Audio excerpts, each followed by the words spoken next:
What's up, everyone? We're back with Reverse 1999. Made apple chai tea.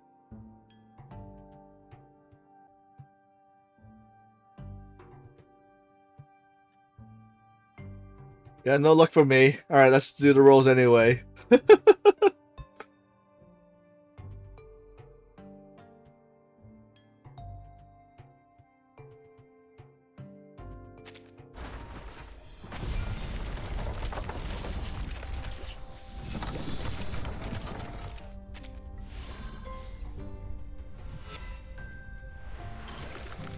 Marcus here.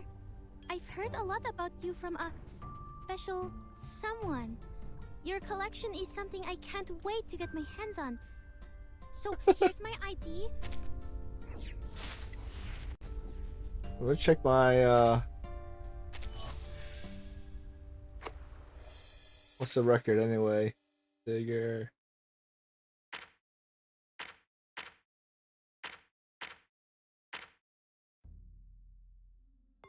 Alright, so okay, that's why okay, so okay, we lost the 50-50.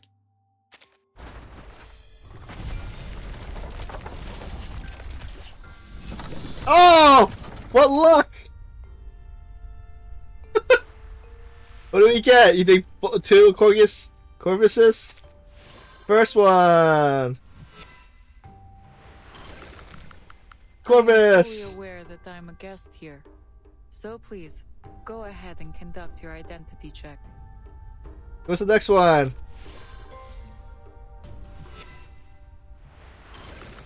Double core! I'm fully aware that I'm a guest here. So please, go ahead and conduct your identity check. We got double!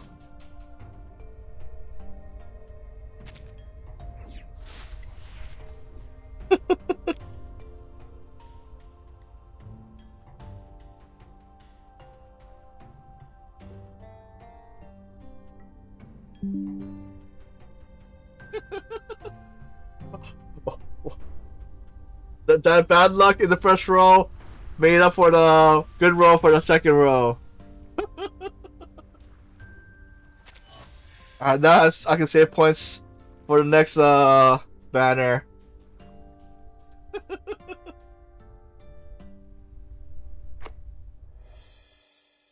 Alright. Because we didn't get lucky with to get Robuska, the vampire girl. Please note that your strategizing is exceeding its regulation time. However, given that you have made swift... Alright, let's... Wait.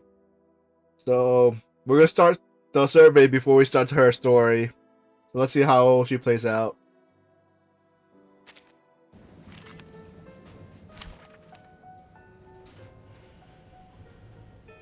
Oh, she's an extra action. Okay, afflicts one stack of breaking point on target hits. One target channel. So that's our ultimate is. Right. Start it! Please stand behind me.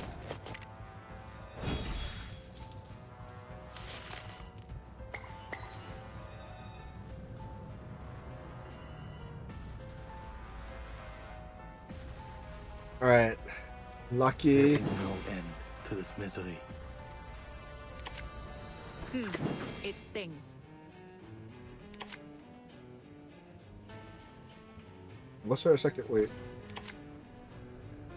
This The dead embrace you. how that says. What's this? Schedule confirmed. Sacrifice holds meaning only in its warning. Life is delicate and easily lost.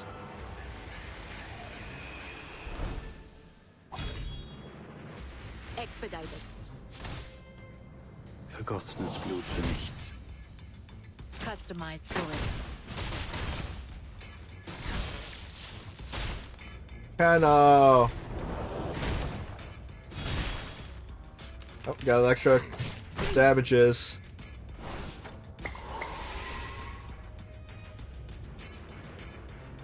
So yes, she has. So is there? I don't think there's a point to do another channel. Enter stitching stage for 2 rounds. So we still have 1 more round. Wait. Oh, we can do another one for.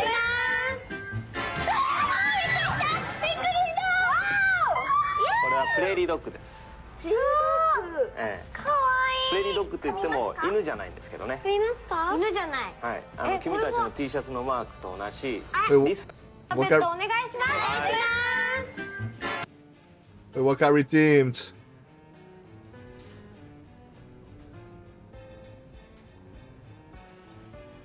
Alright, take care.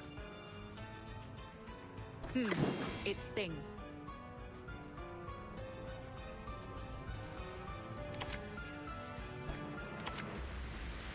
I'll handle the tech. All right, time to crack some codes. Learn. Follow the plan. The perfect solution. According to my calculations, Please cease resistance.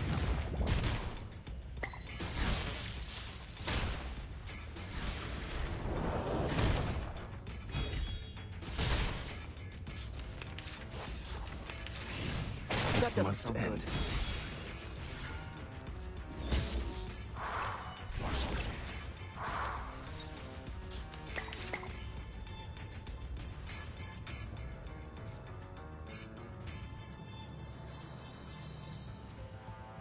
A perfect The out. clock is ticking. Wait a sec. All right, time to crack some codes. Wait. Oh yeah, we'll do that one. I'll handle the tech support. A perfect The algorithm. clock is ticking. Leave it to me. It stings. Decode complete. Enumeration is a last resort, but sometimes it can work a miracle. Signal confirmed. Ready to depart.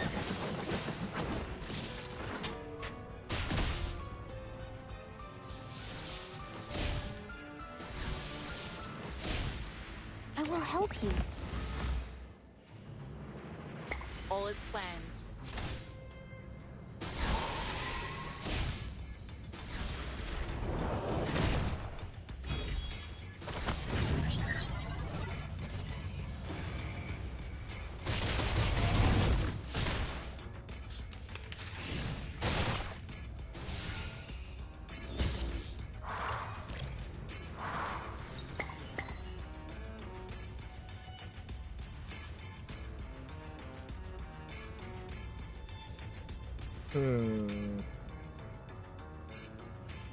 I'll handle the tech support. All right, time to crack some codes.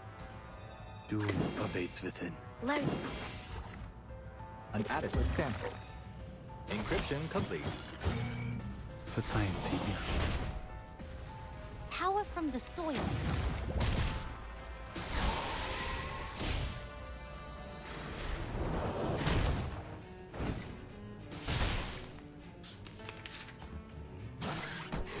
That doesn't Schmerz sound good. betrifft die Toten nicht.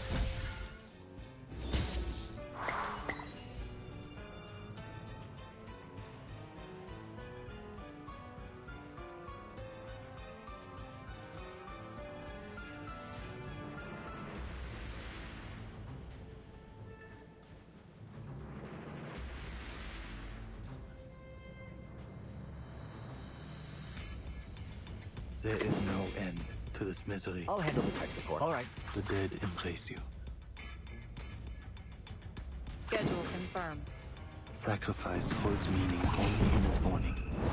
Life is delicate and easily lost.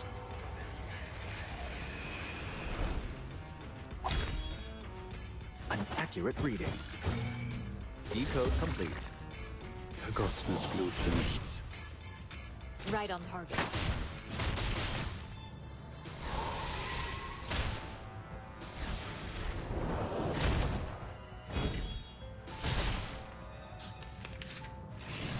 Schmerz betrifft die Toten nicht.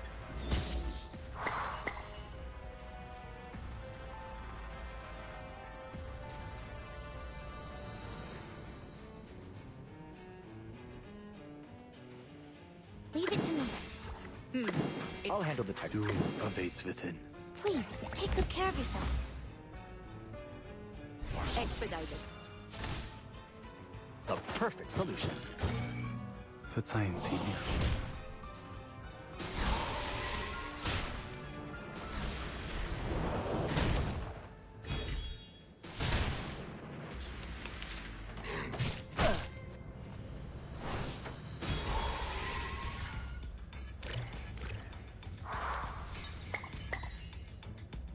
A perfect out. The clock is ticking. There is no... I'm here, with everyone. Leave it to me.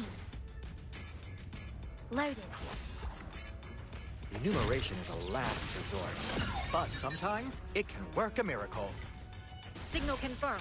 Ready to depart.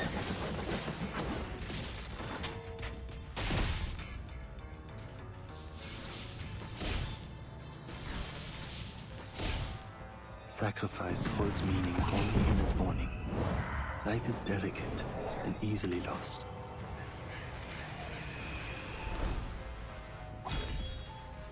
An amazing discovery.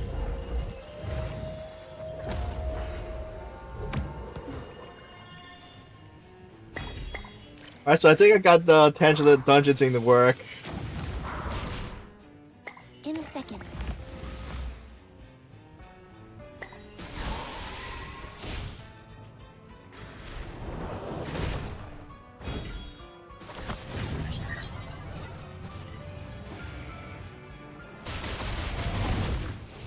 It's dead! The fieldwork went smooth. Alright, we're doing Corvus' story. Cold Steel. Amidst the flying sparks, the once fragmented crimson.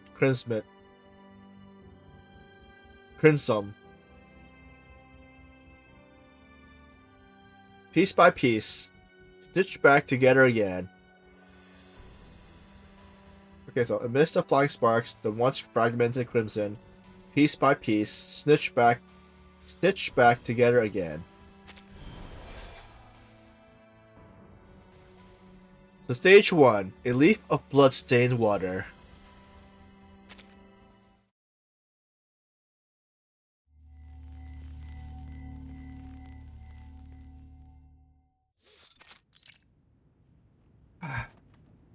How long will I stay this time? Oh, is that the young Corvus? The girl carries a basin of bloody water, followed behind the woman. Water pushes in from all sides, a leaf wavers on the water, moving with everyone's voice, never knowing which way it should flow. Just like being shoved around by a crowd. She got nothing to do with me. She's just a stray. The crowd stands as sullen as gravestones, eyes peering out from lowered brow, as if keeping their gaze down might let them slip past disaster. Like lambs casting their eyes away from the butcher, hoping that by looking away, they may be spared. At the foot of the execution platform, the man weeps in a mess of snot and tears. Where is she? Bring her over and let me see. The man who looks like their leader waves his broad hands. From outside the crowd, a massive figure carves a path. Not one figure, but two. Two men stitched together, escorting a girl whose hands were bound behind her back, drifting in and out of consciousness. Her steps are heavy, her cheeks are scraped with dirt, and her brow furry as holding back pain. The two men's faces are bruised and swollen. The weighty steps fall uneven, adjusting to their newly mismatched limbs. Bring her over! They stagger towards the platform. The crowd parts, then press in again, like grain parting at the sieve. The gathering cannot help but sneak in a few curious glances. Move. The stitch man flings the girl onto the platform, writhing along the ground. She eventually warms herself upright. She props her head up, lifting her dirt-streaked face to meet the eyes of the bandaged chief with a glare. Where are her fingers? Here. Wait, they cut her fingers? One of the stitch bands hands the chief a dripping red bundle. He used these 2 fingers to stitch you together. He unwraps the cloth and puts out a finger, grinning at his 2 men as if watching a comedy. Yes, boss. She crawled out from the padlock behind the tavern. Told you to watch the padlock. Then we got stuck together. The chief squats down, facing the girl. All traces of his grin disappears. Separate them. The girl stares coldly at his face, silent. Huh? Is she a mute? She turns towards the man cowering on the ground. No, she's not. She can talk. But I got nothing to do with her. I don't know why she's even in my tavern. The girl turns her head towards the terrified man. Her icy gaze only makes him more desperate. She got no parents. No one. Just another orphan straggler. So, why did she protect you? The girl's nose twitches. That's because... The scrambled thoughts come out through blinking eyes. How should I know? I didn't ask her to. The gun goes off. Grass ripples through the crowd. The man collapses. His breed falls silent. Separate them or you're next. Blood spatters into the girl's eyes. She tucks her face into her shoulder, wiping the blood clean as he returns an ice glare at the chief. All I can do. I can cut them apart, but it'll be straight down the middle. Don't make jokes with me. I don't tell jokes. I never joke. His hands tighten the grip of the gun. The girl's life hangs on a shiver of metal. Another shot snaps the crowd stiff. But it's the chief who falls. Ambush! Ambush! At the words, the crowd scatters. The girl flattens to the ground, forcing herself over the bundle, where she promptly stuffs her torn finger into her mouth. Bullets whistle overhead. They crunch into a ball. The parade drags on unbearable long. She clings on the ground like an old tree of roots.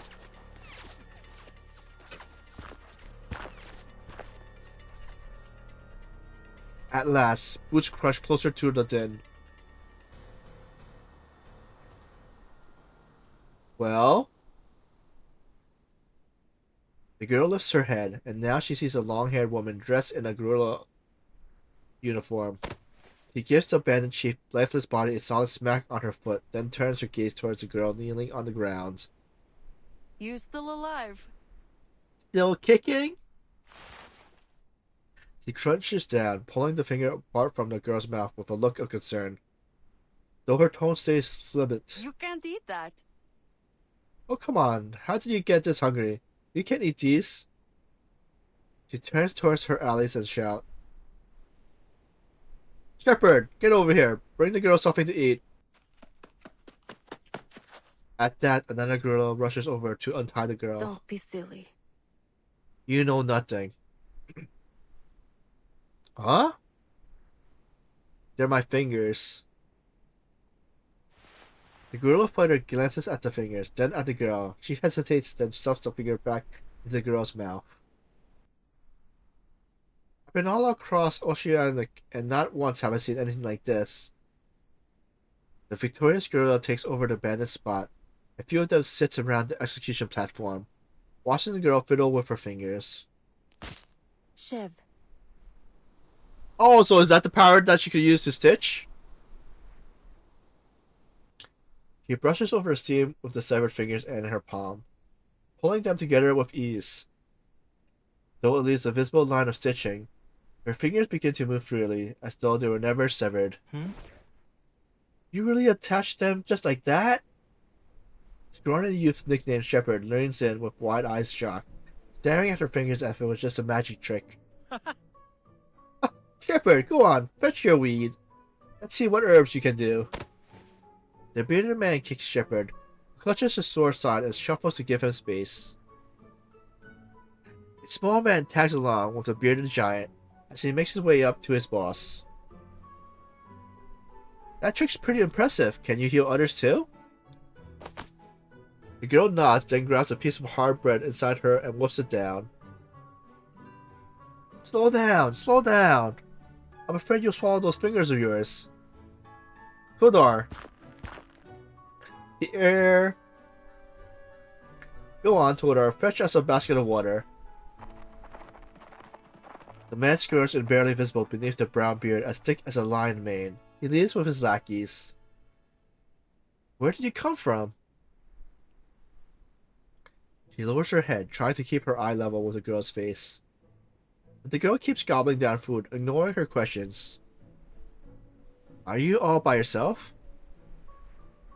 Still no answer. Her cheeks bulge like a drum. Watching this, the woman can't help but pat the girl's cheek a few times. The girl looks confused. It doesn't feel like a strike of anger, more like a friendly greeting. Hey, what's your name? Water's here. The girl takes the basin full of water and plunges her head in for a gulp. Oh, don't! That's not for drinking! From a distance, Shepard shouts in panic but shrinks back until under Todor's glare. He mumbles an explanation instead. It's not clean! Huh? The girl stops to stare at her reflection in the basin. I don't. I have no name, and I don't know where I came from. Then You can join us. You seem to be in need of protection, and we're certainly in need for someone with your talent. The girl's ears twitches. She glances around the woman, then suddenly bolts. Stop her! But the entire square is filled with ragtag soldiers. He scarcely makes it to 2 steps before the hulking Tarzan seizes her. Careful with her hands. Right. Despite her frantic struggle, she winds up bound and brought back to the guerrilla fighter. We're not the bad guys. You're no different from those bandits. You use guns to get what you want. That's not true. I heard everything back there. You're straight, aren't you? Just another victim of the damn war. we're on the same side. We're your people. The girl's face shows clear doubt. She can't even begin to understand the claim.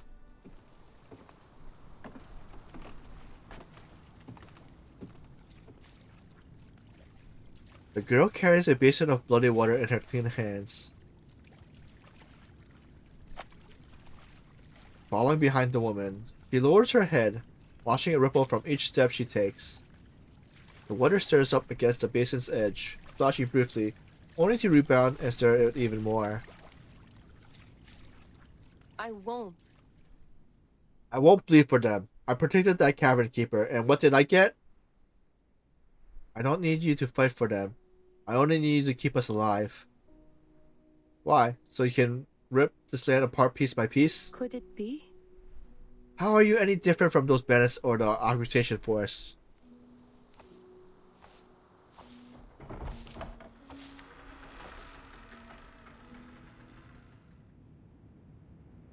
This is our home. And it can be your home too. Elika, you don't have to wander anymore. My name is Iglika. Not rat, not slave, Alika. That became my name. Wash the blood off your face and hands, then pour out the basin. Twitter will fetch you some fresh water later so you can bathe. Alika sets the basin down with the crumbling table. Her shelter is an old gatehouse damaged in some forgotten battle, but still able to keep out the wind and rain. I won't go to the front. I only treat the wounded you bring back. That's our deal. Shepard looks at a distance, both eager and fearful, eyeing the new doctor in the ranks. I never break my word, but since you joined us, you'll follow the rules and you'll address me properly. Yes. Yes, Captain Nusha. We're gonna take a little home of ours. Wait. We're gonna take a little home of ours owned. Wait. We're going to make a little home of ours owned here.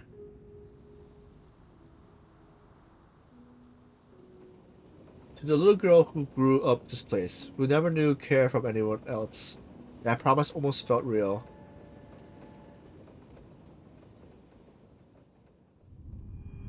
To be continued.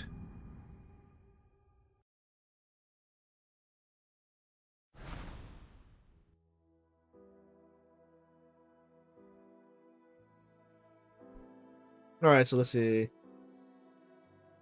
Operation Goal, connect all severed blood vessels. By connecting her arcane skill, Corvus can reconnect blood vessels and stitch the patient's damaged tool. Okay.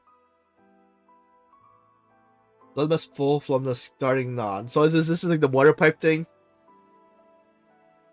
Use blood vessel sections to connect the starting node to the terminal node. So we only have two, wait, 1, 2... Oh, we can do this, I think. I have to do it on that side? Not okay, so I have to do the... Wait. Okay, we can't paste on those damaged ones.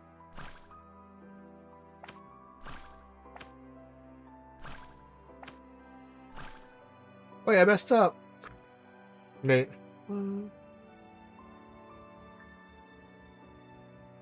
Reset.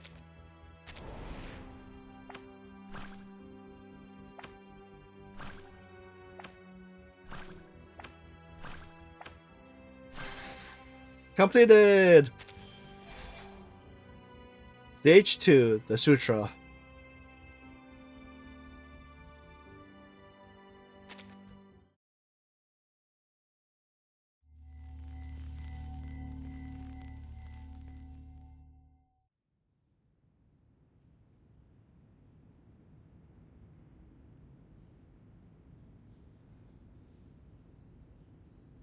It is a home, though it's neither warm nor safe. And after every skirmish, Ilika's room would end up looking worse than the battlefield. The whole band squeezes in, soldiers spilling out past the doorframe and into the yard. Her gatehouse is made of cramped hospital, made even worse in moments like this when those who come along can't bring themselves to leave. Maybe it's to witness Ilika's miracle stitching skill, but more than that, the comrade's dream compels them to stay. Ha ha ha! Shut up. Stop it. Woodor's curly face twists up with each stream. Step by step, he positions himself behind the lackey girl, looking everywhere but at the scene. Even your beard's quivering. Shut up! When she fixes herself up, it didn't look like it hurt that much. Shepard, give me something. Coming. At the captain's call, Shepard fumbles out a vial of powder from his pocket and pours it into her mouth. Oh, God. The pain and powder cause her to hack up violently. Yellow dust filling the room. Stop moving or the seam will be crooked. In the chaos, Ilika alone stays calm, cold even, like an icon carved from stone, untouched by feeling, untouched by the cries around her. She cradles her captain's severed arm and stitches with precision. But her arm got cut off or like got blown off or something. A spark flashes from Ilika's fingertips and the arm pulls back into place. A ring of stitch marks remain from the joint. It's done. With the treatment finished, she gestures flatly for the next patient. Nusha staggers to her feet, pain eased but not gone, and two fighters rush in with a boy missing a leg. How are you, Captain? Seeing her stumble, Shepard hurries to steady her, only to get kicked away. Oh, pour the wait. You're supposed to pour it on the wound. My tongue's numb. The troop clears space as they move Nusha off the table, leaving Ilika holding the boy's severed leg, measuring it against the stump. This leg. This leg isn't yours, is it? What does it matter? A leg's a leg. No. What do you mean, though? It's a leg. We're running out of time. No, he'll die. Alika's hand her cold eyes on the two frantic adults besides the boy. It is not permitted. You cannot just defile somebody's body like that. Death's grips will come for him, seizing him with ice and fire until he breathes his last. The two men looked ready to argue, words tripping on their tongue, but in the end they swallowed them. Shoot. What are you all standing there for? Go find the right leg. The gorilla rushes out, leaving only Alika with a dead limb in her hand. This is the last of the wounded. Everyone else has gone out to search for his missing leg. Alika seems to realize once again why she's always alone. Nisha shoots Alika a puzzled look, pulling a twig out from her hair and poking her with it. Her thoughts are broken with a child's prank, and she returns Nisha an annoyed glance. So the little doctor does feel pain. You didn't show a single expression while you were stitching me. I couldn't handle it. She mutters to her men, waving them out of the room. Go. If there's any news, come back and tell me right away.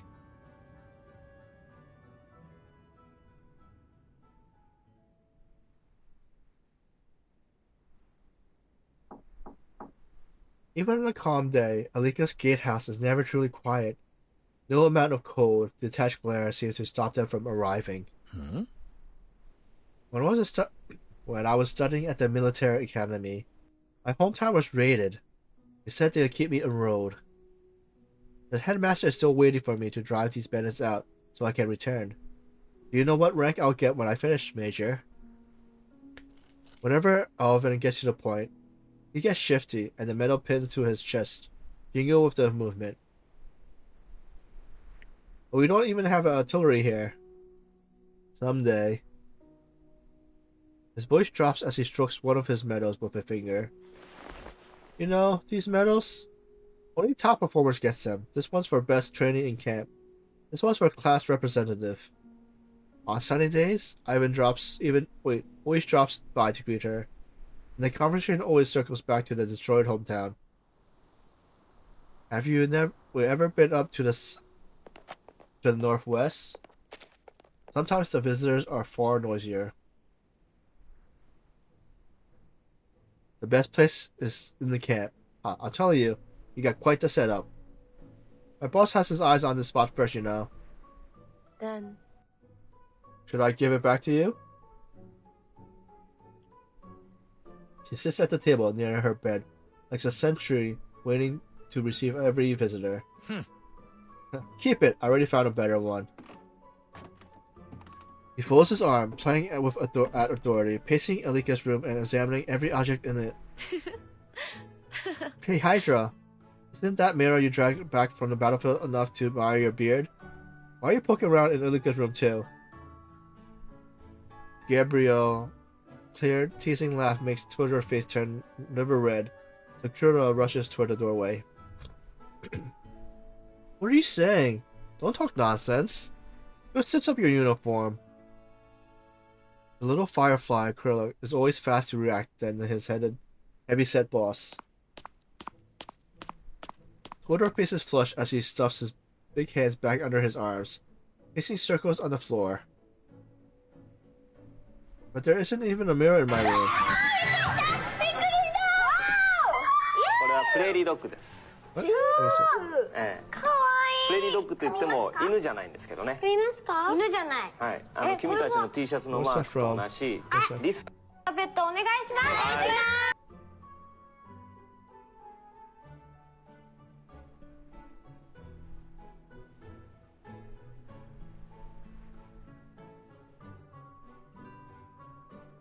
I forgot to post on my socials.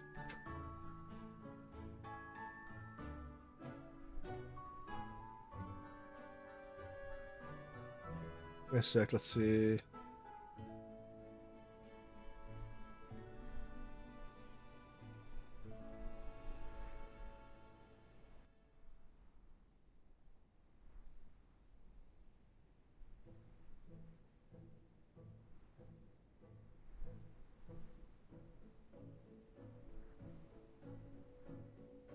Bang! Totoro pulls a small mirror from his coat and slams it down in front of her. I knew it. My little sister could never be without a mirror, and neither should you. He stumbles over his words. She's about your age. Just use it. Come on, Krillin. Fine. Two leaves as noisily as he entered. His head looks like it's about to explode. Remember Toro's flushed face?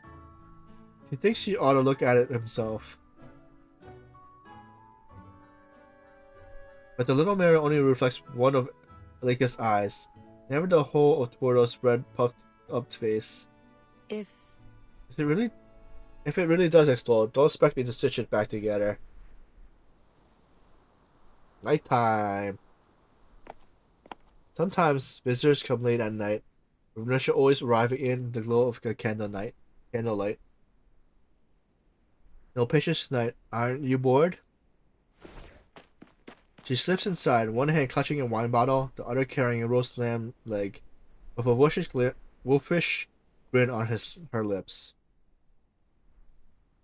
I've been busy.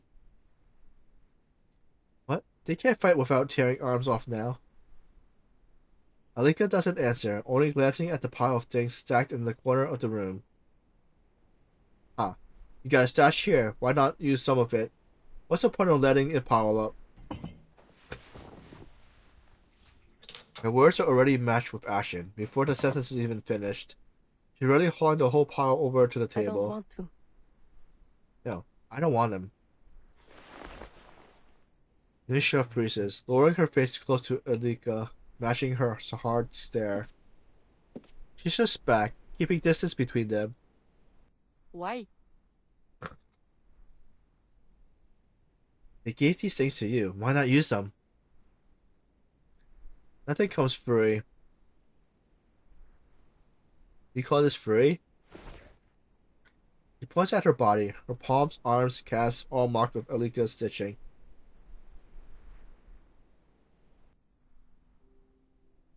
I don't want to be involved in all of this. Because we fight bandits or the occupators. I didn't think you cared much about that. Nisha's teasing expression disappears from her face. Do you really believe anyone will be grateful? You threw away your life for the people who has nothing to do with you. You trade your own body so that they can live in peace. Do you really think anyone will thank you for that? Alika isn't avoiding Nisha anymore. Instead, she presses all her pent-up frustration into her words. Nisha sits down, planting both hands on the table between them. For a moment, she takes on something close to the real authority as that she claims. What are you so angry about? Caught off guard by the question, Alika falters. She recalls the eyes of the villagers, their limp bodies, yet the strength and anger they showed when driving off starving refugees. She remembers how they feared the gorilla just as they feared the bandits. All these memories churn, and the nameless rage surges up in her. We're not doing this for others. No, we're doing it for ourselves.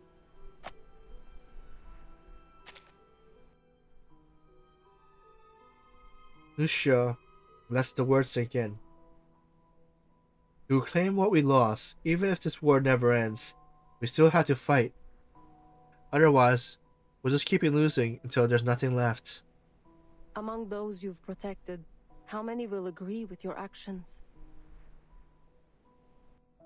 And what have you actually gained from all these struggles? Will the people you protected agree? Don't try to recruit me. Don't try to rope me in with you. I don't believe in this fight, and I don't believe in allies either. You're just a bunch of violent people thrown together by temporary interests. Call yourself liberators, conquerors, or murderers. I don't care. That night ended on a bitter note. Let me spell it out for you. Those gorillas teach you well because one way or another, this war has taken away their own children. You are a living reminder of what we fight. Look at these marks. Nisha rolls up her sleeve, revealing the stitches Alika left behind. These stitches run deep. Whether you like it or not, you're already bound yourself up with us. Alika stares at the winding scars across the captain's arm, a phantom itch prickling her fingertips. A bond? The only thing holding us together in this room is the meals we share, nothing more. Not everyone is as naive as you, and I'm long past the age of believing in fairy tales. I only offer my skills because I want to be alive at the end of the day. It was never brotherhood that kept me alive. Alika looks up again, realizing now how close she has gotten to her. She throws back her head in a laugh and carries on. You smell like Gabriella. Did she wash something for you? What? Don't worry, it's hardly the worst smell around here. Alika half jumps as she sniffs her clothes. Anisha stops her and soon after takes her leave. Ridiculous. They throw themselves into the danger and death chasing after a dream. A foolish excuse to pat themselves on the back. To be continued.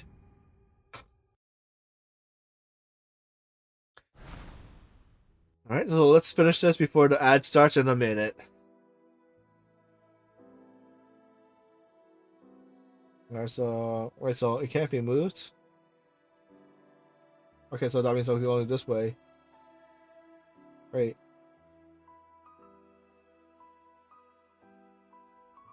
Wait a sec. This?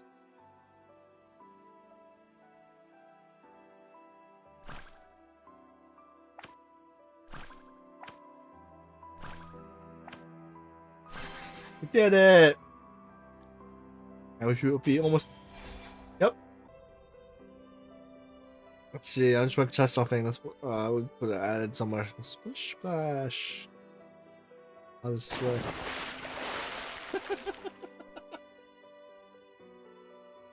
Let's continue. Stage 3, Christmas Eve.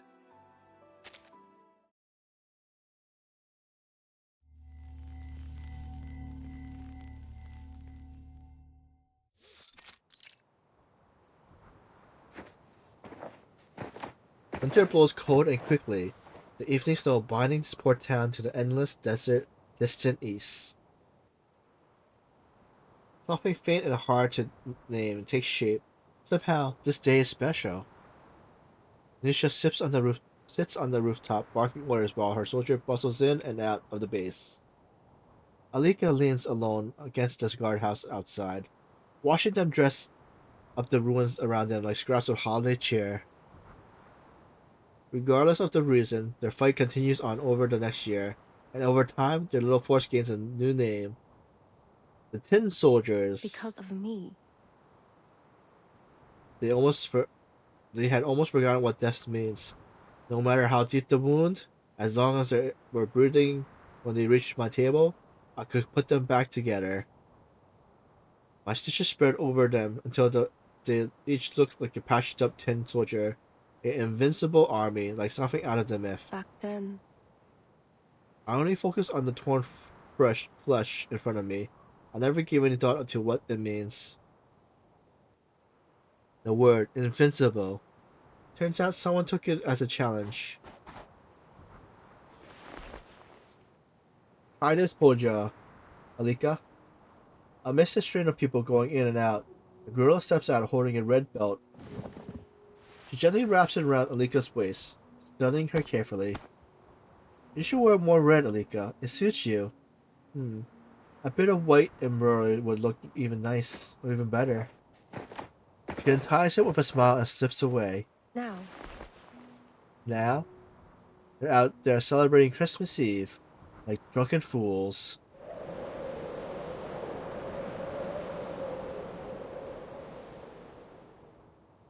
So noisy. It's quieter here. She brushes snow off a rock outside the courtyard and sits down. After a while, the cold seeps in through her boots and into her flesh. Alika!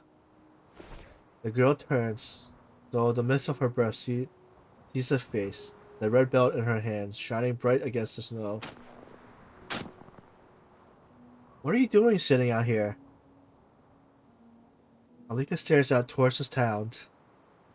The gorilla can't risk staying in the town itself. There's always a risk that the occupator might arrive. Instead, they set up camp in the old woodcutter's camp on the side of the barren slope. But for now, at the foot of the mountains, children walk house to house singing carols. Smoke curls from chimneys. Someone carries a bundle of straw to lay on the floor. Not a fan of the season? She sits beside Alika, holding the belt against her waist before pulling out a needle and thread. Is it because...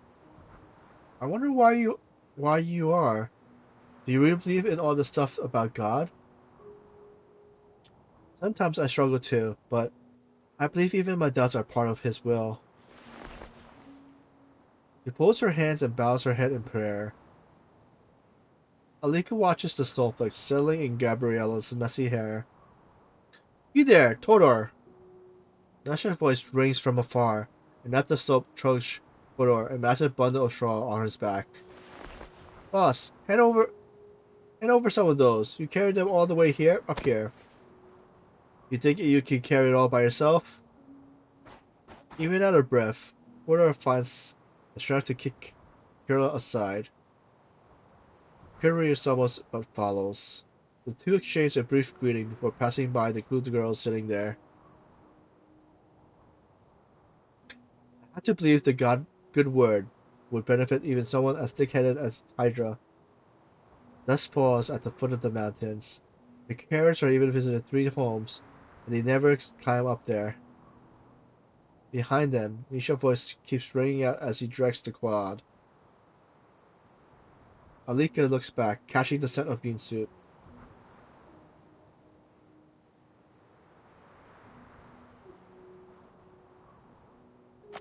Oops. What about the captain? Why is she so fond of Christmas Eve? Alika looks back at Gabriella. I don't really take her for the true believer. She just wants to fight the occupators. She thinks it's a time to pull us all together. Gabriella presses the needle against her lips in thought. To celebrate our heritage and remind us of where we came from.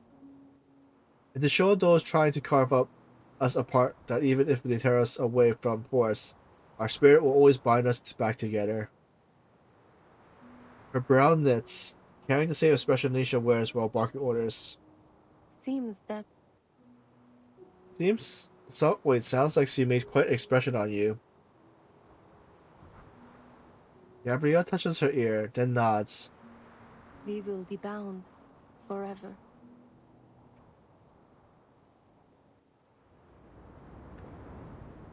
The bean soup smells stiffen, and Alika lets out a sarcastic laugh.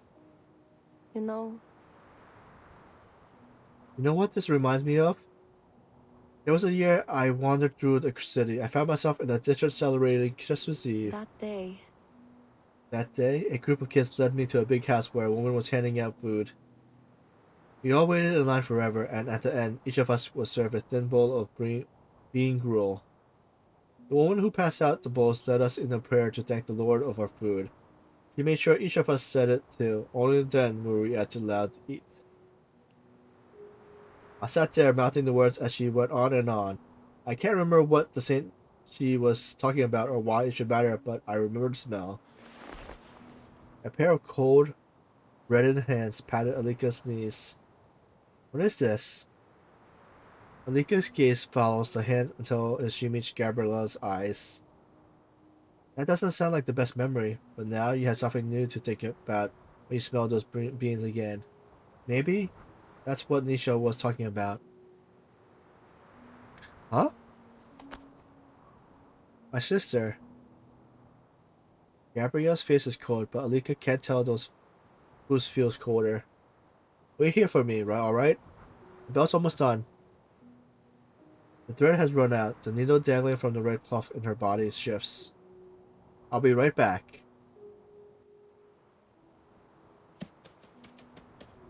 She runs back, leaving Alika only then aware of her warmth.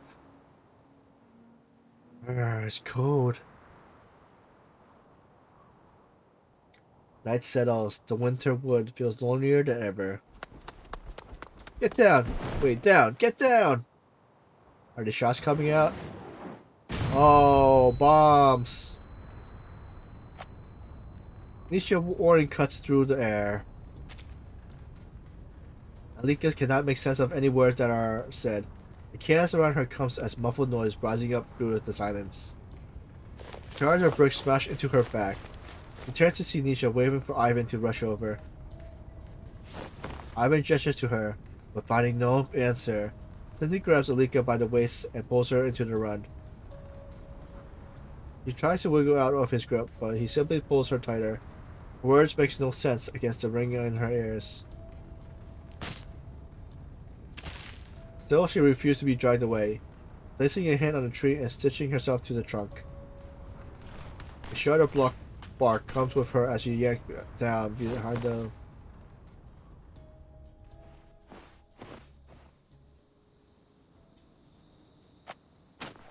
Behind the deep bridge. The night is silent, but the scene is unholy. The village is lit only by the dying flicker of the flame. Alika arrives to find Nisha atop the ruins, grimly surveying the scene. Others are digging through the rubble, searching for survivors. It seems not a single one escaped uninjured. Shepherd hurriedly tend to the wounded, squashing cuts and bullet holes from the rags that reek of the herbal red medicine. What happened? Nisha doesn't look up. She yanks a dirty cloth tight around the gash that runs down her arm.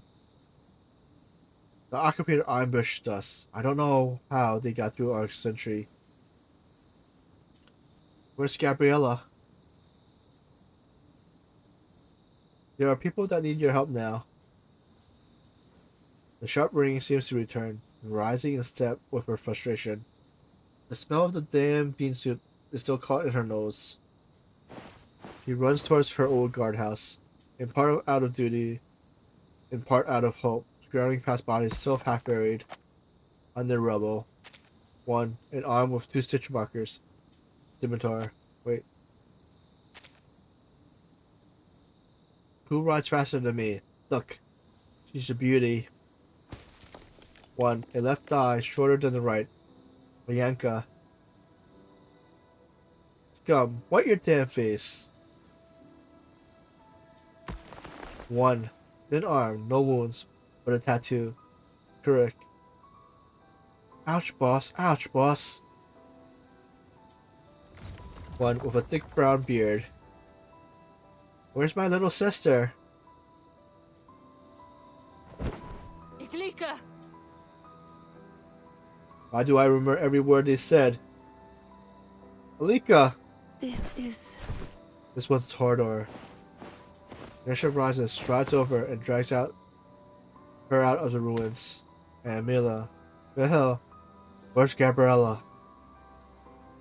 He's gone.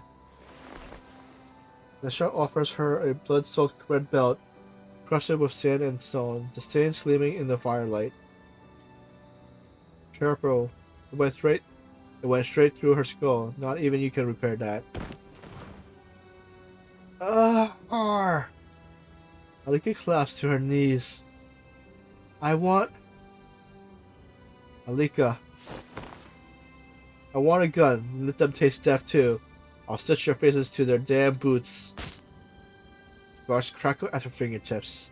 The air faints with the smell of burning. That wasn't part of our deal. The sting on her cheek leaves Alika dazed. Now, if you don't want to lose more comrades, you better help Shepherd. Alika stares blankly towards the firelight. Though the blur of tears, she sees a dark figure rushing about. If you have even a shred of sense left. Nisha brushes her swollen cheeks. You know these hands of yours weren't made for killing.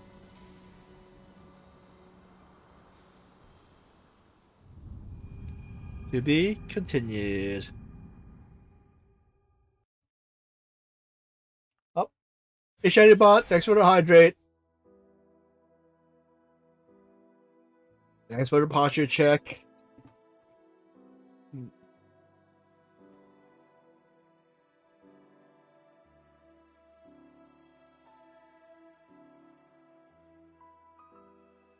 How's everything? Yeah, it looks pretty interesting. I didn't realize that you use that power to like stitch people together. All right, have a good rest.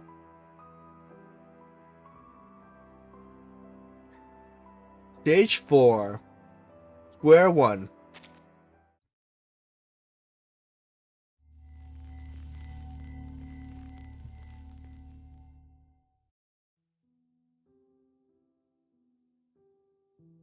He is right. By the end of the night, we lost over half our men, and the enemy was clearly prepared to return. We'll fall back to Dermansky, on my knees in that snow and mud, stained black by fire and red with blood. That just spoke words that filled me with shame. At that moment, I was sure I wanted vengeance. Dermaskina, a rich, a beautiful city, at least by the standards of time. Whenever I think back to it, I can still see the sunlight glinting off the sea. I think I think it must have been at dusk. Now I know, it really is dusk. Alika perched off the roof beam, staring out towards the glittering sea. The winter sun leaves the water liquid and tranquil, almost like it was made of ice. She pulls the belt from her pocket.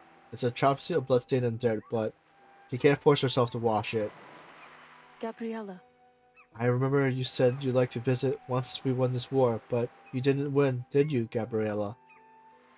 It was December 30 on the Junioff calendar when Nisha brought what remained of the troops into the city.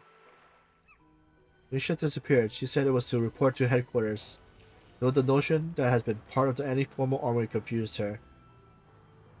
She was left alone in the back streets, watching countless unfamiliar faces passes below her perch. Alika! Alika! I thought for a while that she must have run away, but 2 days later, I heard her voice again. Nisha looks rougher than she has before, and nevertheless energetic as she rushed towards her. Alika! Alika! It was like some wild woman clutching a fat rabbit, only her catch seems to be a sack of rolled up documents. We're not beaten yet. Words barely leaves her lips before she begins to stumble and collapse.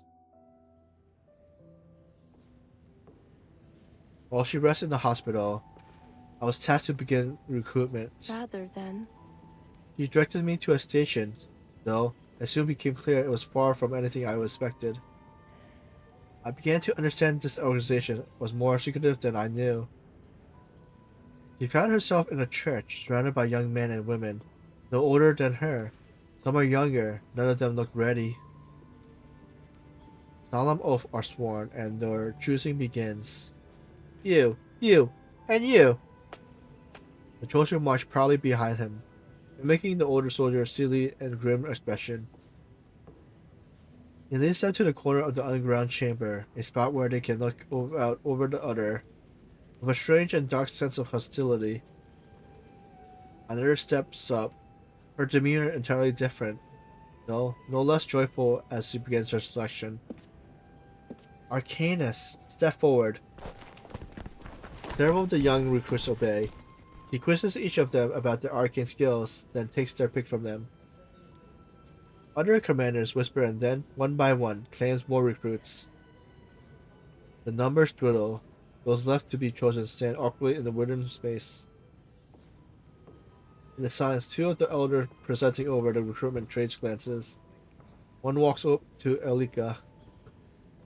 Which unit do you represent? Nusha. I see. These are your recruits then, girl. They make fine soldiers, everyone. He beckons the shy youth forward. No. Alika steps back, refusing to meet their eyes. These weren't soldiers. They were walking dead. They weren't marching to the war of glory, just to our graves. The blood-soaked snow and charred ruins. I'm not Nisha. I couldn't take their lives in my hands. I couldn't bear their deaths. The other falters at her rejection. This was just a trick. From the very beginning, she dragged me deeper into the mire. So I would find myself bound to them, just like I was before, to make me care so that I might not throw my life away for them. And she was right. Fine, I will.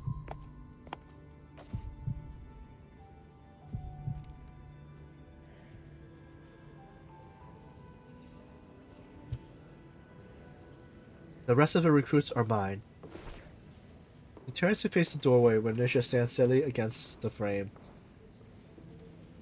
For a homeland.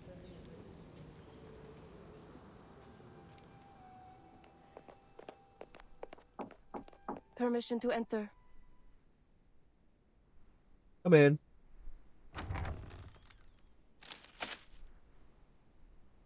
These are the files you wanted.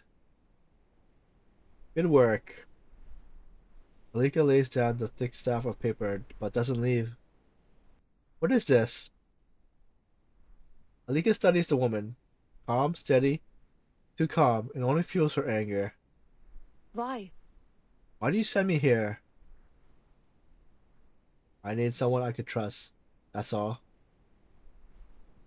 That's not it. I'm not going to be like you. What are you talking about? You think I don't see it? You wanted me to get attached so that I'll carry their lives with me. Just like you do. Because now. She sees 1,000 stitches running from body to body. A homunculus of corpses wearing their seam. Their quirks, their rambling words, their dreams, their homes. Are you scared? Scared? Alika lets out a scornful snort, then frowns at her own anger. What is it that you're resisting? If I took any lesson from her, it was cutting straight to the point. Will I have to stitch myself together before you're satisfied? He takes a step back, avoiding her captain's sharp glare. I'm afraid, is that enough? I don't want to start over. I just don't want to lose everything again. I thought I'd ever be able to feel warm on the Christmas morning again. Each body we found, each was snapped with some warmth from me that I might never find again. And now, we just do it all over again. With kids, stupid kids that think war is a game. They have no idea what's waiting for them. Alika draws in a deep breath and looks at Nisha. It feels as though she's begging for their lives before an angry god. Are you willing to watch them die? For a moment, a flicker of pity passes through Nisha's eyes, but it sinks back into the dark of the brow. You chose to join us, and there is no one else willing to fight. I won't watch them die. Alika rises abruptly. Blame me if you like, but you want this too, Alika. You told me then that you wanted to do your part. You chose to remember them, to avenge them. Alika finds herself at the loss for words. She slides down against the table leg until she sits on the floor. Her pocket bulges with a red belt, drooping with her against the ground. We'll keep remembering them, and you soon remember more. You'll leave your mark on the new bodies to keep them fighting. Tell me, do you really want to leave, or did you come looking for an excuse you needed to stay? Alika buries her head in her arms. Tears dripped into the dust. I'm just afraid because I want to train with the recruits. I want to... I won't bleed for them. I protected that cavern keeper, and what do I get? I put others' lives before my own. I want revenge. I must protect them. I want to protect them. Then you will.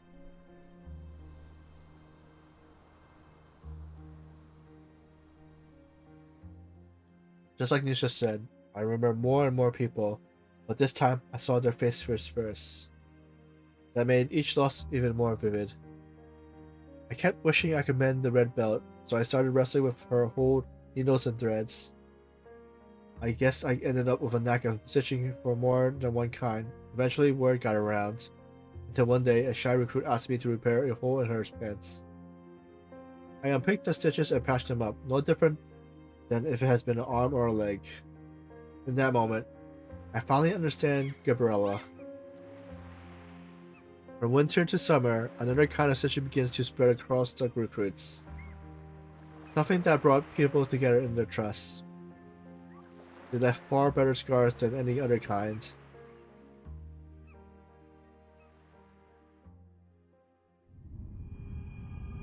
To be continued.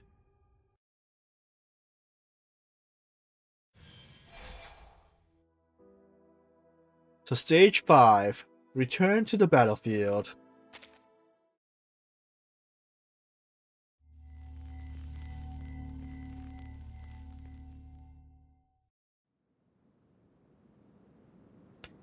Through long days of training and scattered skirmishes, I began to accept what I have lost and what I would lose. In the end, I found my memories were like a hard stone. All I could do is wrap them in flesh and blood, leaving time and pressure to smooth the edges. But no amount of time could quiet the rage. I felt the occupators who took them from me. This fight was never my cause, not until the cold Christmas morning. But then, But soon, Nasha brought us good news.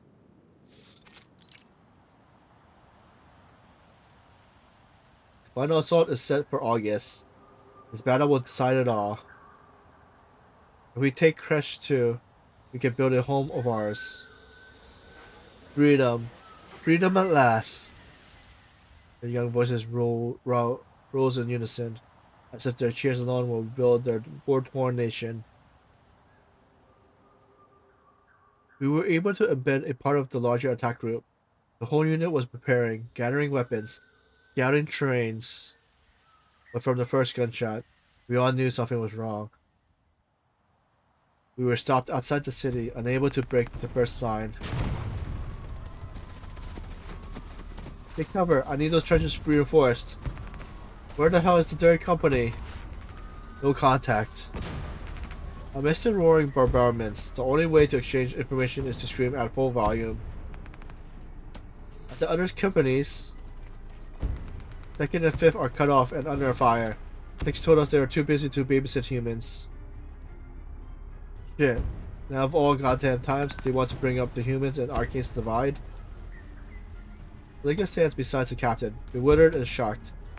She has limited combat with the other commanders.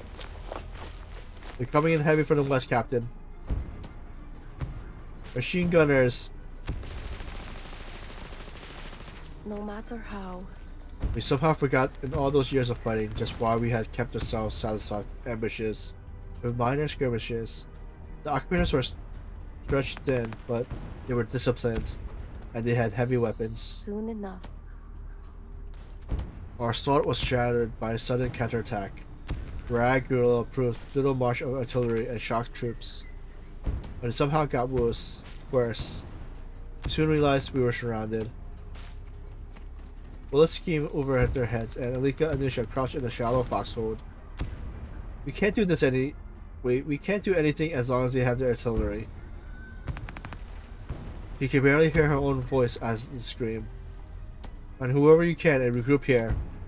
What? Humans, Arcanus, whatever, everyone. The only way to survive is to end this. You, and you. Pick 2 of your men. We're formers an 8-man assault squad. He pokes her head up to call 2 veterans forward, but is forced back immediately with gunfire. What are you doing? I'm taking care of that artillery. As she moves to climb out, Alika glances her back. What are you going to do? How? In her panic, Alika's arcane skill sparks, binding Nisha collar to her hand. Fix my clothes when I get back. He rips free and crawls out of the crater, leaving only her words behind. There's armory that way. Watch for smoke. Hey! Wait! Nisha is already too far away to fall back. What do we do?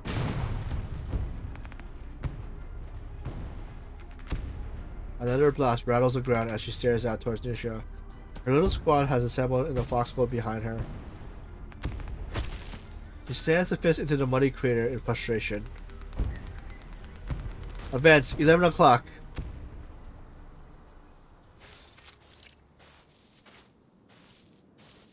He crawled hundreds of meters beneath a storm of bullets, reaching the walls of the delirious slum. Halt.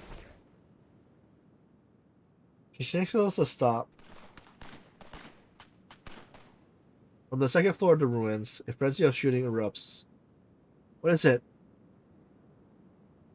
We need to get up there. Alika gestures for a few remaining recruits to flank left and right. They nod, moving with silent coordination towards the building. Once in position, they await the signal. Ready? She mimics a throwing motion, then hurls a helmet opposite their approach. Go! The recruit charges into the ruins. Alika and Ivan darts forward in the opening.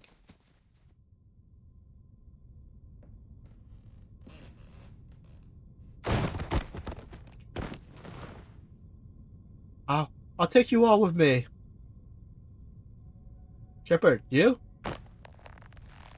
On the second floor, the recruits pin down a thin man who refuses to drop his rifle. At Alika's voice, his strength gives out, and they all collapse in the heat. Alika! They're dead! Beneath the pile, a muffled sob seeps out. The recruit scrambles up, revealing Shepard sprawled on the floor in tears. Around them lies empty rifles scattered across the ground. My herbs, they couldn't stop the bleeding. They're dead. Like you said, it'll be better to feed them to the sheeps. Where are the others? They went south of the city. Come on, we'll bring them back. Alika reaches out and pulls Shepard to his feet. Points the way. Just like that. So I did all that I could, rounding up our scattered comrades. Not many were crazy enough to join us, but by the time I reached the city limits, we were nearly at full strength. Shh. Avoiding the searchlights, Alika finds a blind spot. In the distance, the wandering battlegrounds with sporadic gunfire and constant shelling. When will the captain signal? Ivan crawls up to the rear, the searchlight sweeping across the brim of his cap. Surely she hasn't. Shut up! Alika yanks Shepard's head back down. What's next? Alika glances at Ivan and then over the small band of unfamiliar faces behind him. Their faces blurred in the shadows, but Alika can feel it. They're waiting for her command. She's the one who gathered them here, one by one, and once folded into a group, humans instantly followed their leader. And now, she had already begun mapping out the battlefield in her head. We need a squad to take that gun emplacement. She points to the wall above. Ivan, it's been a while since you handled a cannon, hasn't it? Artilleryman Ivan nods, understanding her plan. Gunfire rattles above them, freezing them in place. Blank fire, that's all. Blind fire, oh. Blind fire, okay. She calms the others, then finishes assigning her assault squad. Alika sinks towards the opening in the fortress and peers at the defense aside. You're with me. Once you're in, hold the corridor. The rest, follow. No shooting. The other nod. Alika threads a line from her fingertips through the cracks in the window, finding the latch. Click. With a faint sound, the window swings open. Proceed. Move. The squad slips inside.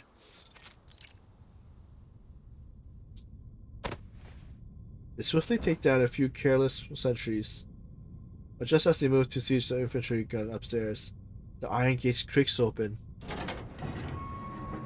Officers, step through. They're meeting terrifying strangers, their smiles vanishing. 2 shots ring out at once. A panicked young guerrilla fires and dies to the operator's pistol. Fire! Go loud! The silent inside has lured them, but they have forgotten the danger they were in. The sudden burst of gunfire jolts Alika. Upstairs!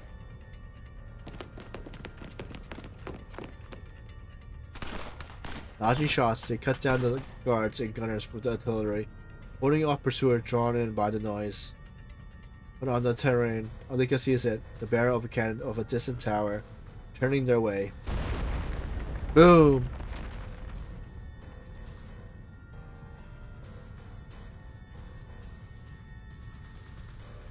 Nothing exploded in the distance. Boom! Explosion comes one after another, too large and too frequent for an artillery barrage. It can only mean one thing. Quick, Ivan!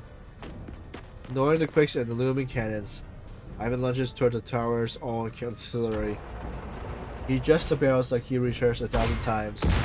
He used the enemy hesitation and fires first. Cover him! He orders her squad to help Ivan take the tram, and lays down suppressing fire, letting him unleash volley after volley. Seeing the enemy fortification in flames, the Liberation Front rally and renews their assault. Soon, they storm into the city. But Alika doesn't rush to join them. He turns back towards the blast site. Comrade,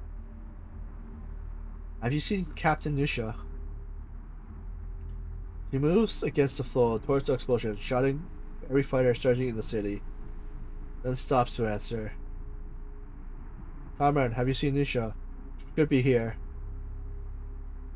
Chaotic footsteps sputtering fire into ash, as streams of victorious rebels leaps over rubble to reach the city center. Comrade! He trips, a foul, squelch that hits her nose. He sees what she fell over and gasps. A charred corpse, no trace of humanity left. He scrambles up, meaning to ask someone else. Comrade!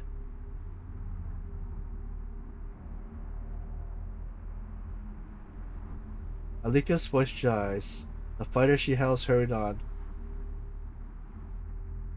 Yusha!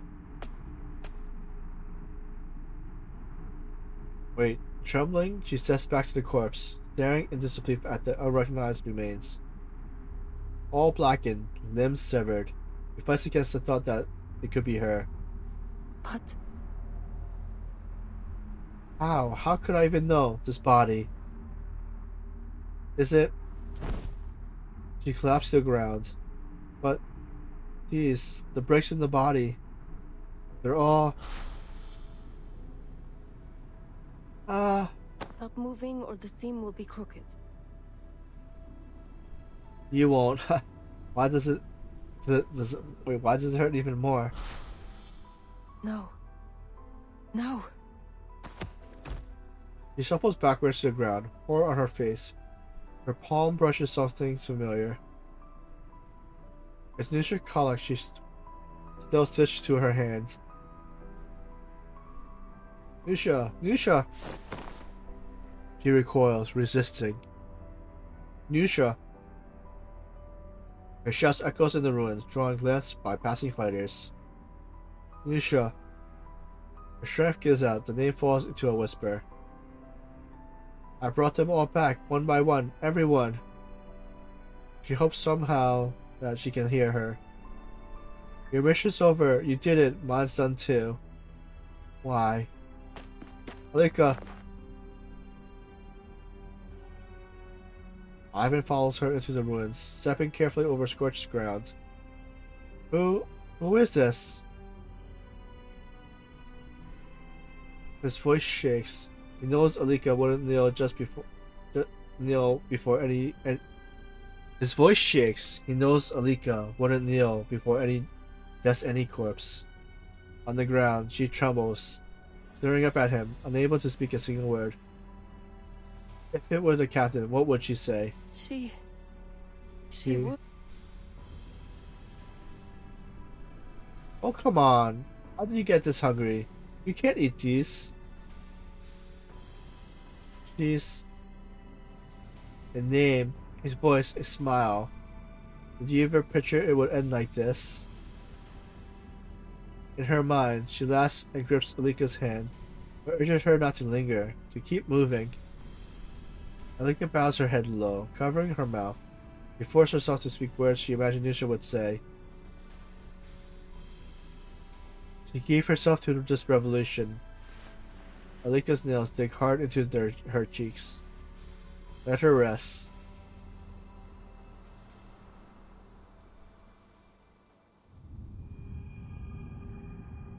To be continued.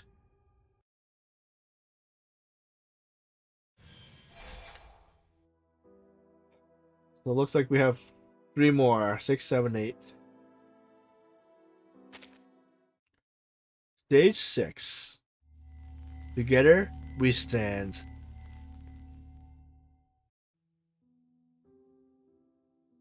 For a while after, I still tried to pretend that body couldn't have been hers. It wasn't grief, not really. It was because without her, it felt like nothing could really change. And in the end, I was right. The flags were swapped. For a little while, it all meant nothing. We've only. We held the city for all of 6 days. The counterattack began the next morning, fierce and relenting. The occupators had pulled up every reserve from across their domain. The so-called provincial government didn't even get a hold to vote. They were too busy fighting for their lives. Captain, the occupator has broken through to the south side. Retreat! There's no sense wasting our lives here. Retreat! The only thing we got out of that city was Ivan's artillery gun. He made good use of it, just like he said he would. Someday, we returned to Denmark in shame. And I never expected that I would admit defeat. Our cause was already fractured. But by the time we had settled in, they were turning their guns on their own. What's going on? What happened? At the docks, just a scuffle, but it turned ugly.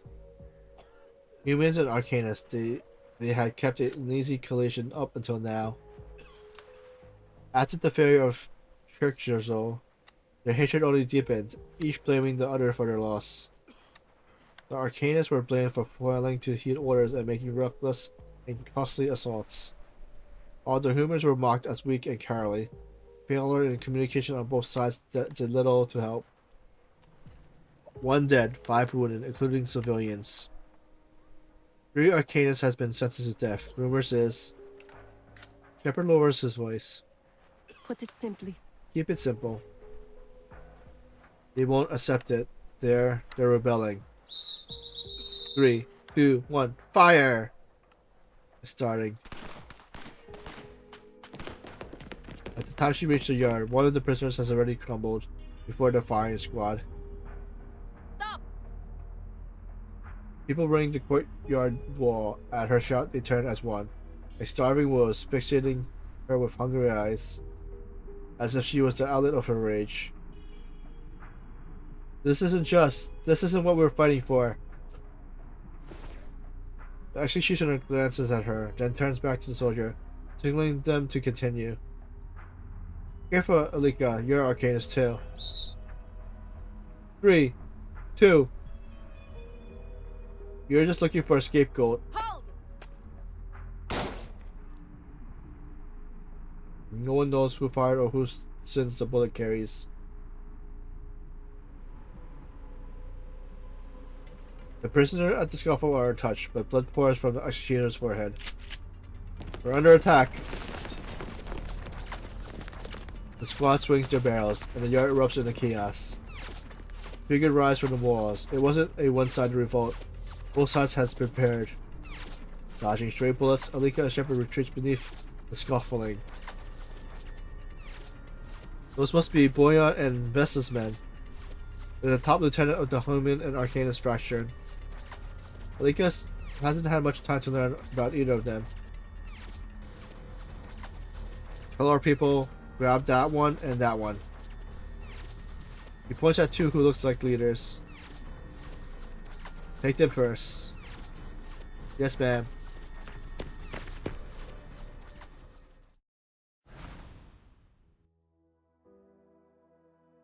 So 2 bridge point, okay. Wait, so... Okay, wait, so... I think I get it. Let's see.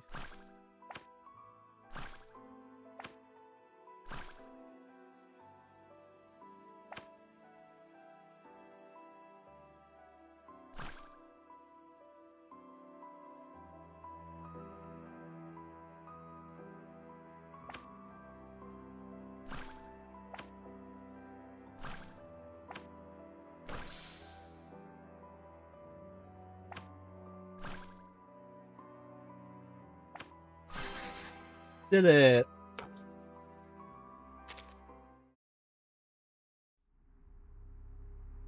Stop! Ceasefire!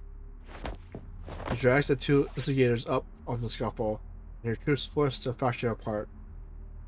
Seeing their leaders in her grip, the fighters falter, soon disarmed by Alika's men. Shepard, find some medics for the wounded. On it!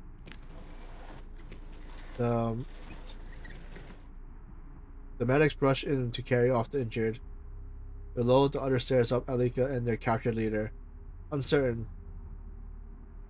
Infighting, really? Nisha, what did your life buy us? How many brothers and sisters did we lose at Crescendo? And now your unfinished task falls onto me. Dead silent. Do we have any time for this? Alika's voice rises, ringing out. Where? We are the Turian Liberal Front. We're meant to unite this land to build a home for our own. We will be bound forever. We are not all comrades. We eat from the same soil, drink from the same river. We live together, share one dream. Faces of the fallen surface in Alika's mind, each carrying a piece of home. Nusha had brought them together, filling the map.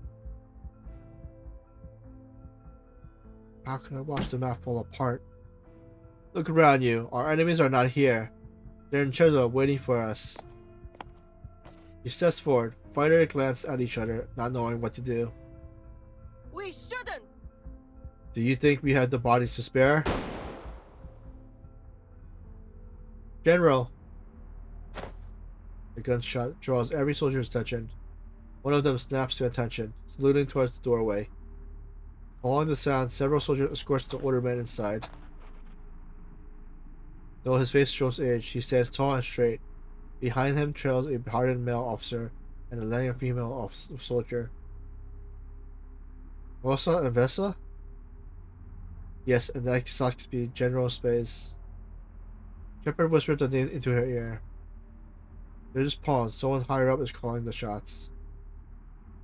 With Spaz's arrival, the soldiers stiffen, fishing their uniform. Pick up your guns. Get out, worthless dogs.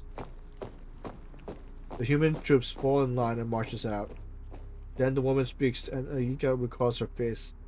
The reckless Arcanist commander she saw at the recruitment ceremony. Let's go. She struts, leading the people away. The two minor captains exit with their men as the tall old man approaches. Guys. You did well now. You're the girl Nusha brought in, aren't you? His face is kind, his tones unassuming. Were it not for the way he stands, He'll seem no different from any old man on the streets. She felt incrusted now. She lifts her hand still stretched with her scrap of clothes. The grips of her gun has faded and loose. General Spaz claps her hands, patting her back gently. She was a good child. The words struck Ilika as strange. Thank you, child. I do believe that verdict was biased, but I never expected things to spiral like this. Our loss at Treasure has hit us harder than we knew. He sighs.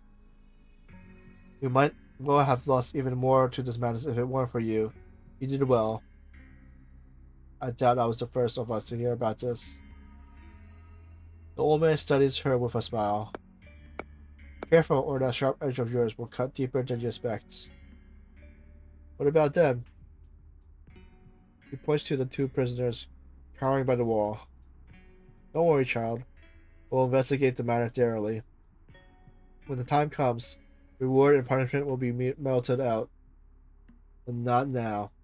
Her doubtful gaze meets his, only to be softened by his strange kindness. We already lost too many, and too much is left undone. Too many want a reason for the comrade's death. In their haste, they reach for whatever is near. Our ranks are in shambles. We need someone like you, someone who can unite them again. He smiles with satisfaction. You mean...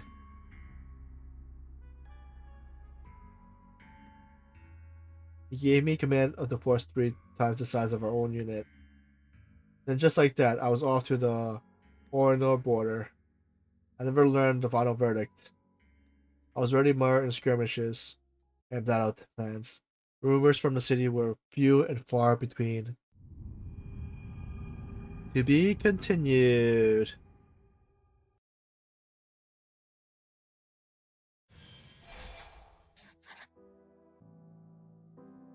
The stage 7, thus the decision is made.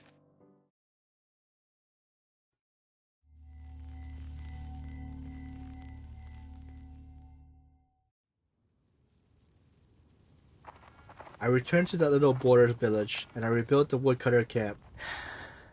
I even lived in that old gatehouse. This time, though, it wouldn't be a makeshift hospital. Now, We have new medics, far better than me at healing. and My duty was to hold the border, to keep out the enemy.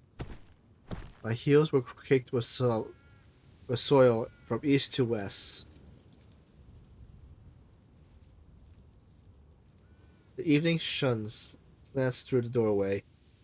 Alika's guard, leaning on the frame, dozing off. Inside, Alika is embroidered with cloth already crowded with patterns. Then the noise shattered the quiet. What now? The guard jolt awake, straightens his back, and steps aside. Shadows stretch long in the sunset as the group marches up, calling a bald young man to her door. Captain!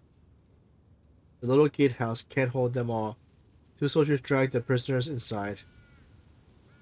The rest crowd the door, peering in. what happened? What's the issue? Did he stick his thumb in your breakfast? Alika sets down her needles, eyeing the prisoner. He's kicked in mud, blood drips from his brow and lips. Already beaten half to death, her face hardens. You overdid it. Listen. He's a vampire. At the word vampire, the crowd presses closer, eyes widening. Is he? It's dangerous. He caught him drinking cow blood in the barn. She shifts her eyes down to the kneeling youth. Raise your head. I am. Oh?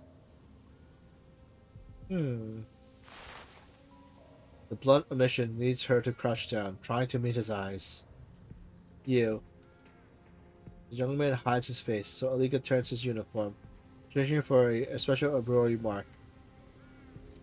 It's a mark Alika stitched for every guerrilla, a symbol of their home and their purpose. A grassland up north. He racks her memory. There. She strips through the campaign logs, page after page, until she finds a note of their brief encounter. You're the one we found. Join us as soon as you woke up, right? Yes, ma'am. Alika sets the log back on the table. What is your name? Peros. You know, Do you know what we do with vampires? He nods. Yet you confess. The man says nothing more. The doorway is jammed with gawkers. The tourist twists as it spreads, drawing more onlookers. Hey! Back to your duties. I'll handle this. You rise, sculling the fighters pressing their heads inside. Out. Go, or I'll sit you all together. The captain, whether out of concern of hunger to see the vampire end, the soldiers linger. After a pause, he too is driven off. Alone at last, Alika unties the rope. Let's talk. He lifts his head, dried cow blood still staining his teeth. Sit. He eyes the stool she points to, but though he raises to his feet, he doesn't move. Why? Why bother joining us? I didn't have any special reason. Even without the war, I don't have any home to return to. None that would take me. Moving with the gorilla, hiding a while longer, is the best I can do. He rubs the scalp of his lip, fingers reeking of dirt and straw. Have you killed anyone? Carl shakes his head. Oh? How do you handle your needs for blood? Cow, sheep, it's enough to get by. Sometimes I drink from dying enemies, the kind beyond saving with or without blood. And the dying have a rotten taste, hardly better than cattle. And what do you plan to do now? At the question, Peros freezes. Me? Do I have a choice? If I don't kill you, what will you do? Run. I will keep running until I find some new hole to hide in. No thought of living peacefully alongside us? Ha. He can't help but laugh. Just because I've fallen so long, don't think that my kind is soft. We are predators, and you are our prey. How could there ever be peace between us? Is it truly not possible? So, you're saying it's impossible. He holds an expression at once firm and sincere. Pearls looks at her and remembers the sting of the sun that day. If I said I had killed people, would you still think that way? Alika frowns. If you've broken the law, then the law should judge you. But I won't condemn you just for what you are. There aren't many that think like you. He folds one arm over the other as if the rope were still there. But the vampire body bears no mark of the rope, nor even the wound he bore when he first entered. You're naive. Would you expect your people to sleep soundly next to a live bomb? Oh? Are you a bomb? Harold steps back. I'm not. But what? You joined us, didn't you?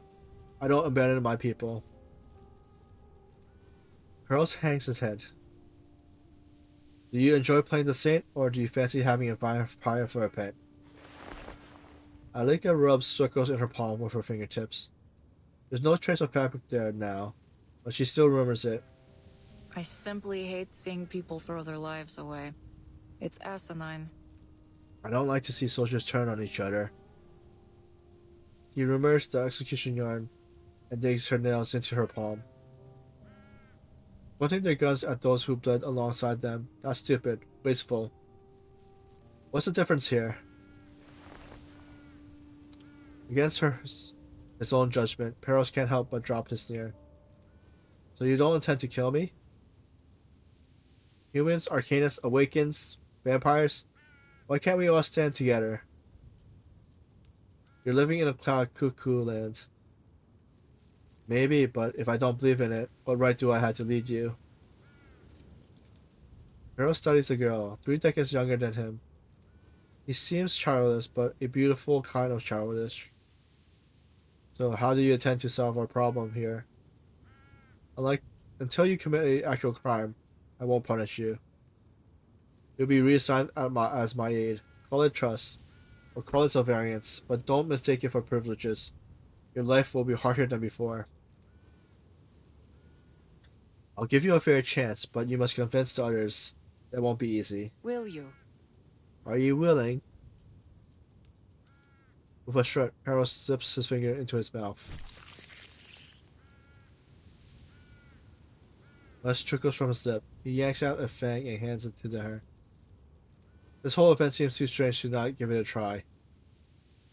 You'll go back soon enough, but consider this a symbol. She takes the bloody fang and holds them up. See? We bleed the same color. One day we'll stand together. The words remind Paris of a long-distance song, though its meaning couldn't be more different. He stares at the stained fangs in her hands, feeling now that they have become a mark of shame rather than innocence. He nods, unsure whether in hearing or in agreement. There's some disagreement in the company about my handling of perils, but I had earned their trust, and in time, so did he. Over the years, the suspicion turns to deep and lasting friendship. Even when he was reassigned, no one revealed his secret. It seems I was only one step from her dream. At least, that's what I believe.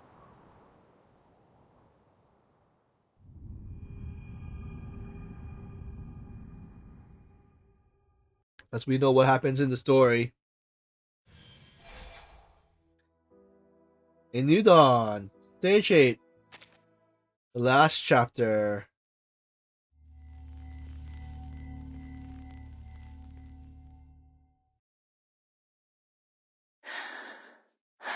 But it was still just a dream.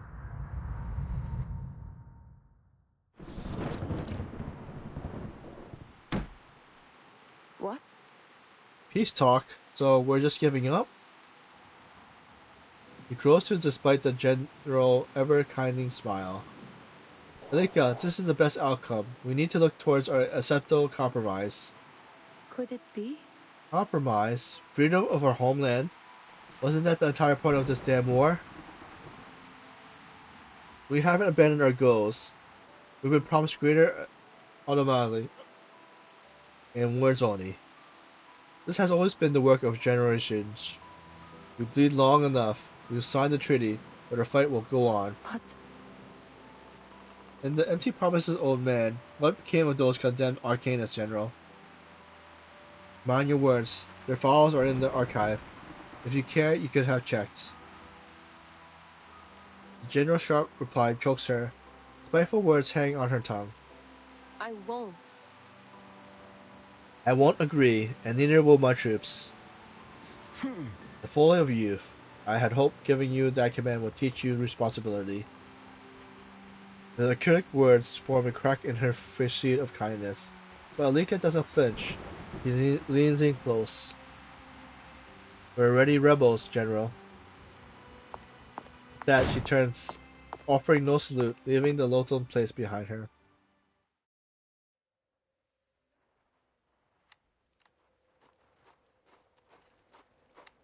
Captain! Shepard bursts into Alika's office, clutching a stack of letters. Any replies? He snatches the bundle, tearing them open one by one.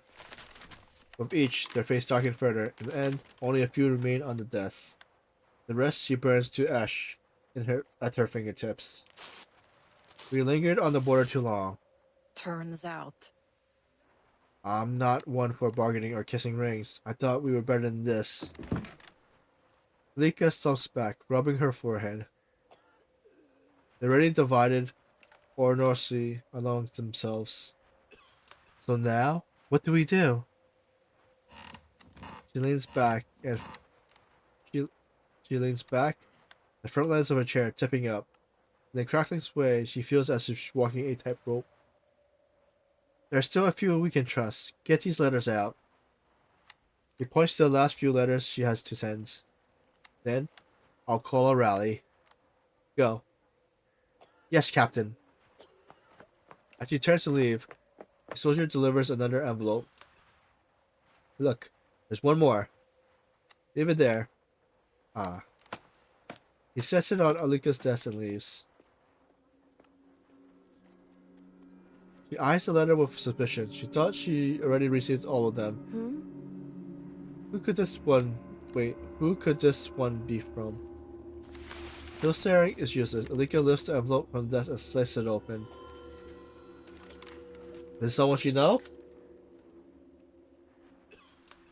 Run!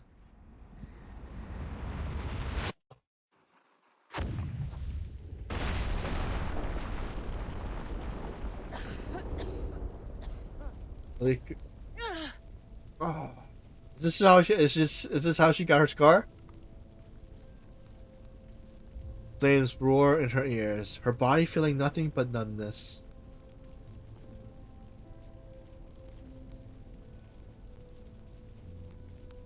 No. No. Wait, she lost her arm.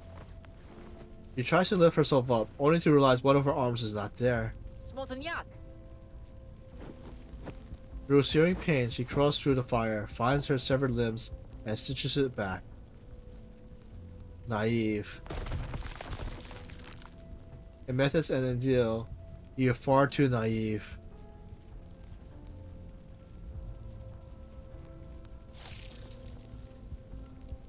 She wipes blood from her face, feeling torn flesh under her fingers.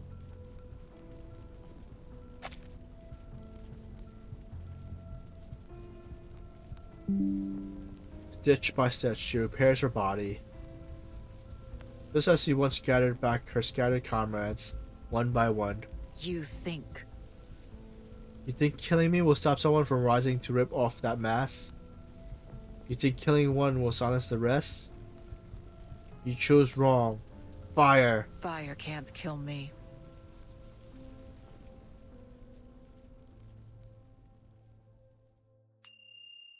Three years later.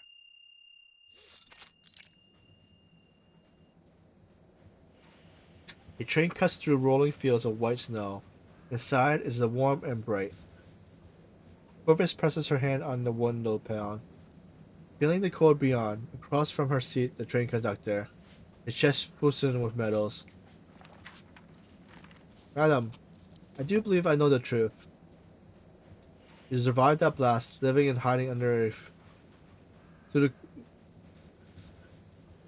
pseudonym. Wait, I'm not sure what that word, how to pronounce that word.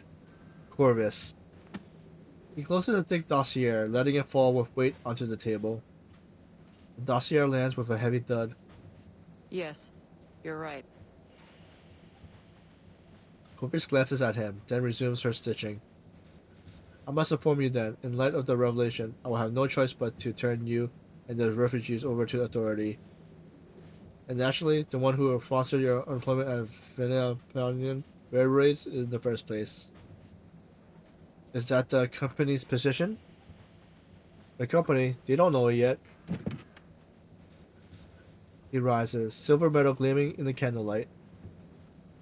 Did you earn those, or is that the going rate for betraying defenseless people?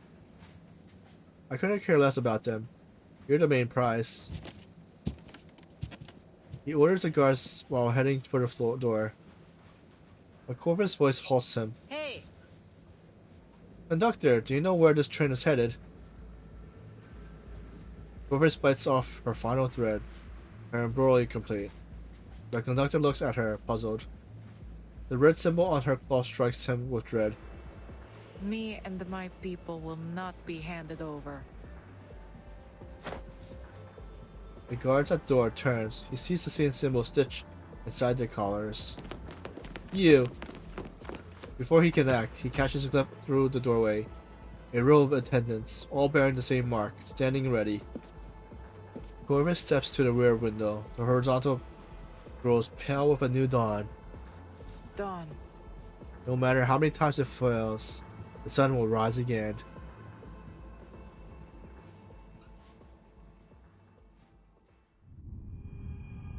And that's the end of her story!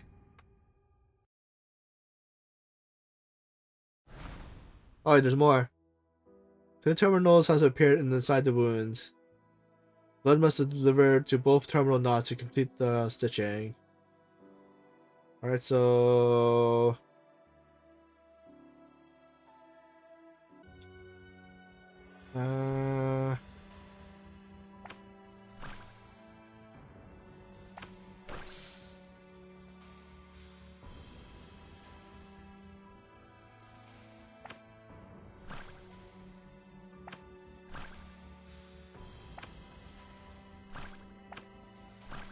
We did it! Okay, that's kind of a little bit tough to go with 4 or 5 tries.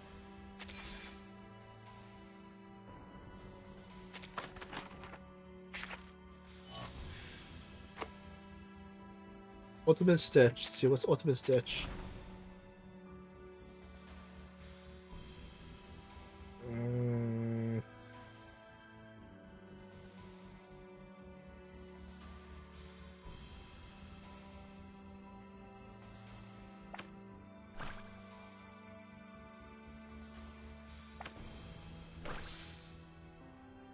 Well, that's blocked off then.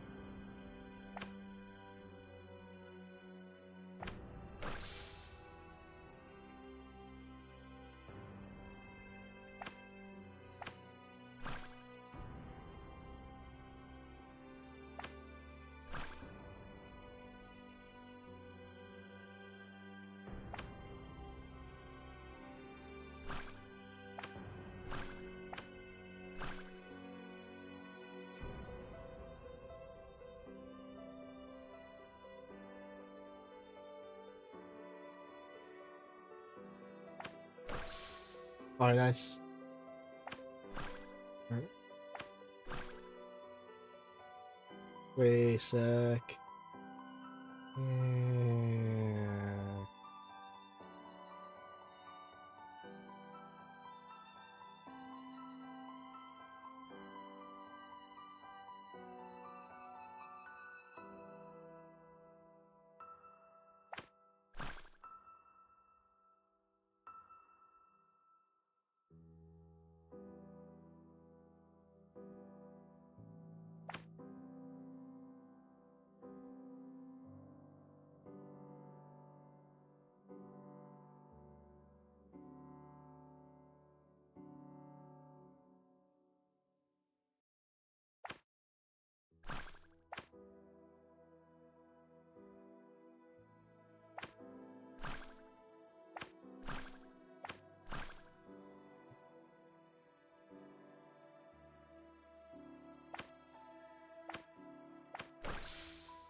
Nope, not gonna work.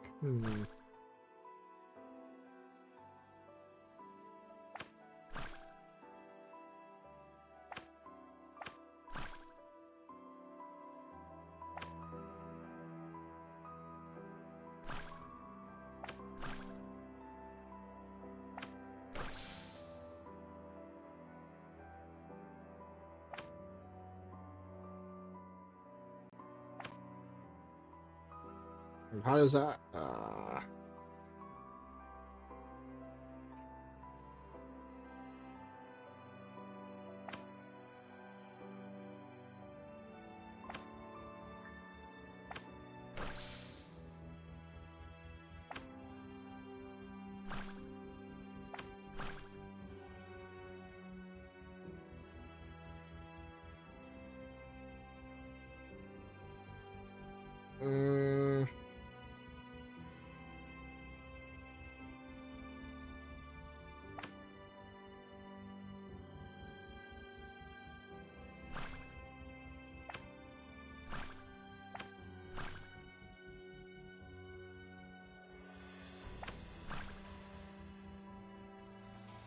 Oh, I did it! Alright, nice.